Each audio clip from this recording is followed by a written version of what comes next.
Bismillahirrahmanirrahim. Assalamualaikum warahmatullahi wabarakatuh.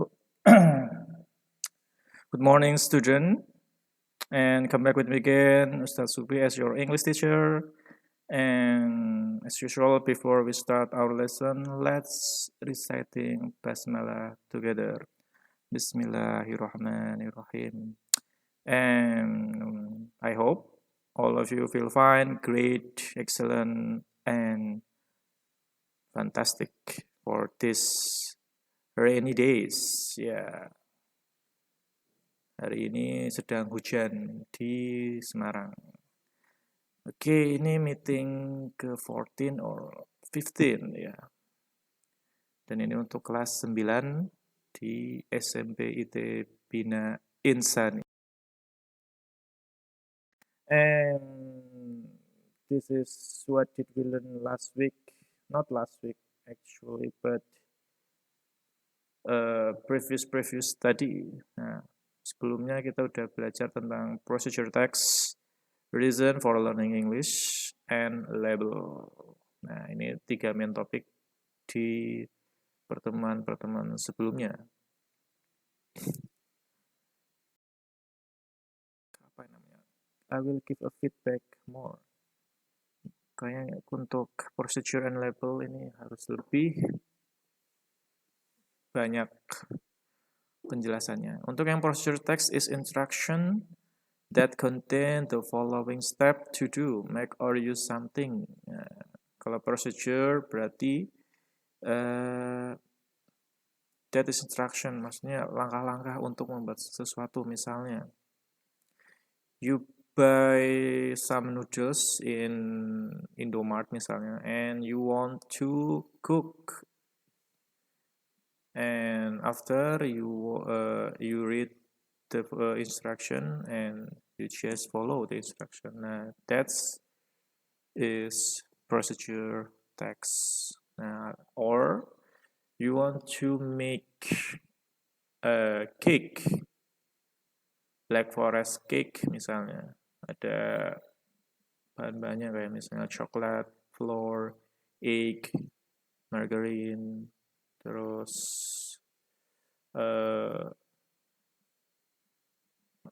baking soda misalnya dan lain-lainnya. Nanti diikuti instructionnya. That is procedures. And how about label? Nah, label is used to give information about the product. Jadi label itu adalah digunakan untuk memberikan informasi dari sebuah produk.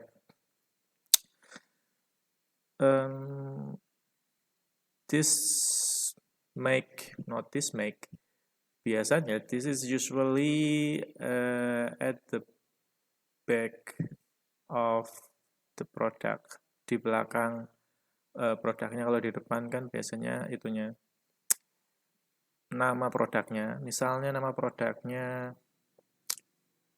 Milky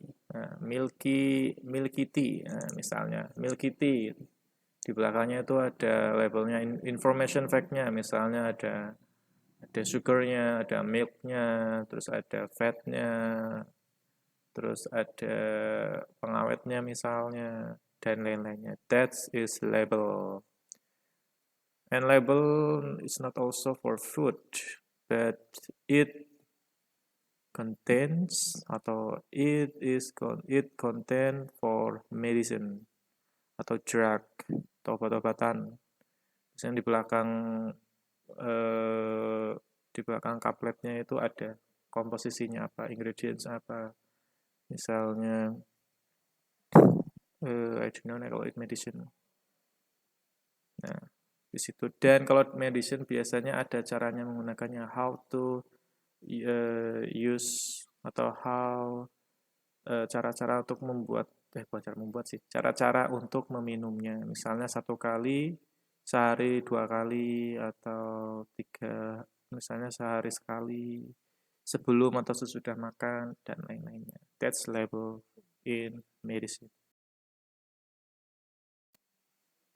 Nah, today we will learn about present and past continuous tense.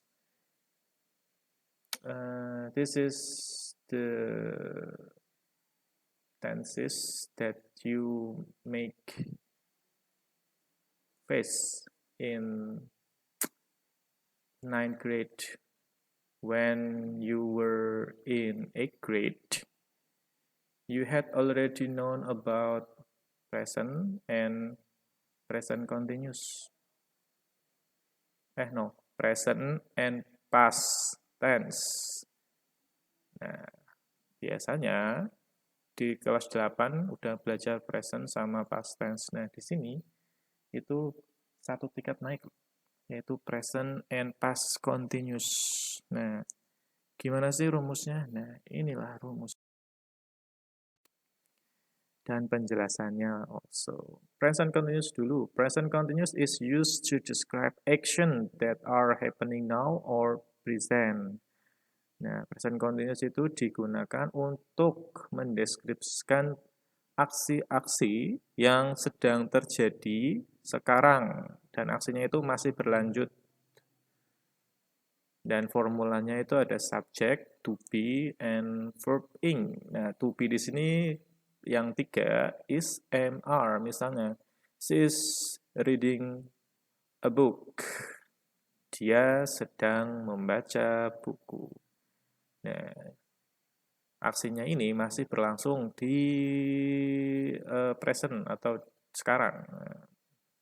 Terus yang negatif, subject, to be plus not plus verb ing. Contohnya, she is not reading a book. Dia tidak sedang membaca sebuah buku. Nah, how about interrogative form? Nah, interrogative form to be taruh di depan plus subject plus verb ing. Misalnya, are you reading a book? Apakah dia atau apakah kamu sedang membaca buku? And the answer for interrogative form, it could be yes, it could be no. Misalnya, yes, I'm reading a book, or no, I'm not reading a book. That's for present continuous. Nah, meanwhile, past continuous is used to describe actions that were happening in the past. Nah, past continuous itu digunakan untuk mendeskripsikan kejadian atau aksi-aksi yang berlangsung pada masa lampau, yang sedang terjadi di masa lampau. Formulnya sama, subject, to be, plus verb ing. Misalnya, to be-nya itu yang pakai was and were. Was for he, she, it, and I, and meanwhile, were, it used for you, they, and we. That's example for the positive form. You were reading a book 3 hours ago. Nah, kamu membaca buku 3 jam yang lalu. Kamu sedang membaca buku 3 jam yang lalu. Nah, berarti 3 jam lalu dia sedang membaca buku. Or at the 3 p.m. you were reading a book. Nah, gitu.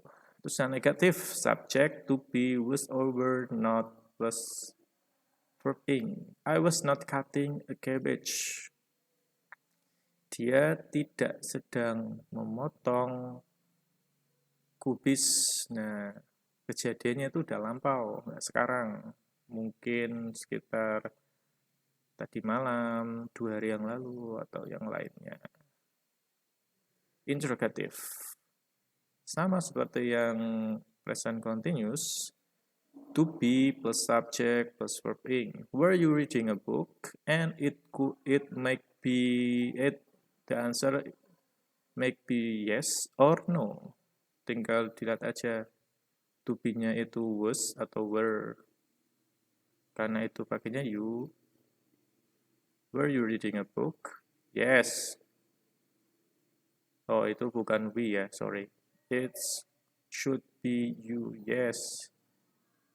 No, bukan we, tapi I. Were you reading a book? Apakah kamu sedang membaca buku? Yes, I was reading a book. No, I was not. Kalau kalau no ya, no, I was not reading a book. It should be I, the answer. Karena dia menanyakan kamu di sini.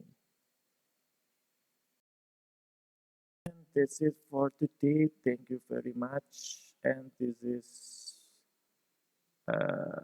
yeah, as usual, this is the quotation, the quote for the day. Long life education. Belajar sepanjang hayat. Thank you so much for this meeting. I hope all of you uh,